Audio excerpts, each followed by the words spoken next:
guessing it's chaotic on the line of scrimmage, and so it's tough to ask a guy who's away from the play, who's on the weak side or whatever, to understand when the ball has reached that point that you're talking about of, okay, now go chase. Is there a call at the line?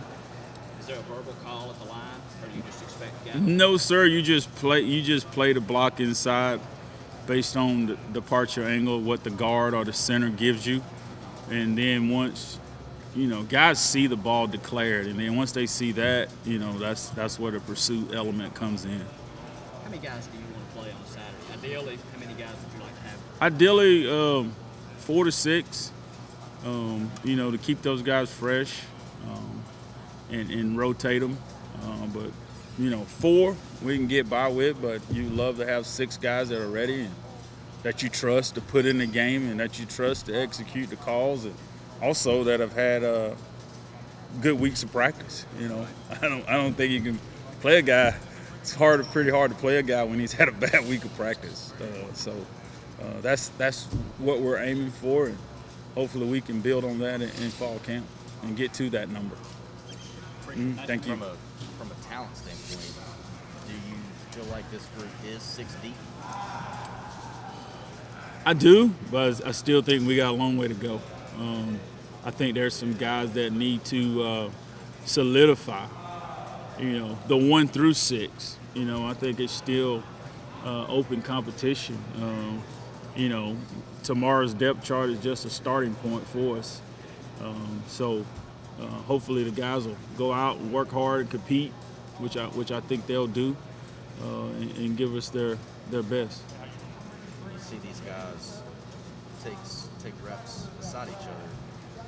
What do you look for in terms of when you talk about that competition and the player trying to push the guy next to him? Well, I just think the beauty of fall camp is you get to try different combinations every day. So guys get used to playing with a certain guy.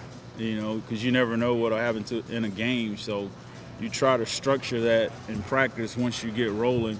Hey, I want this guy and this guy going together today, so they can get a feel for who they are out there together.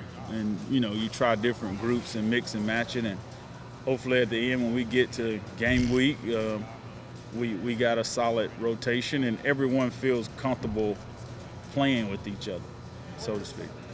Birch is on the inside, right? Birch is on the edge. Right, okay, so Zach's on the inside. Yes, sir.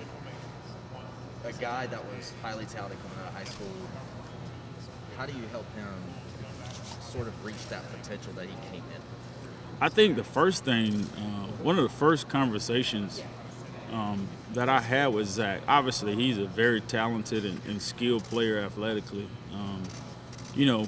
Just going through and watching the tape from last year, unbiased, I thought that he needed to do a really good job improving his fundamentals because the talent's there, and then I think in the spring he did a good job of that from practice 1 to 15 of improving his fundamentals. So it's pleased to see that. I think he saw the evidence of his improvement fundamentally.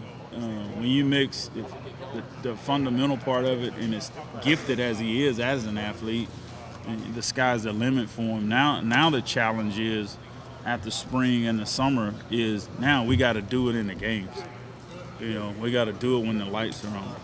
So that's his challenge, and he's had a great summer, and I'm looking forward to him doing that, doing good things for us.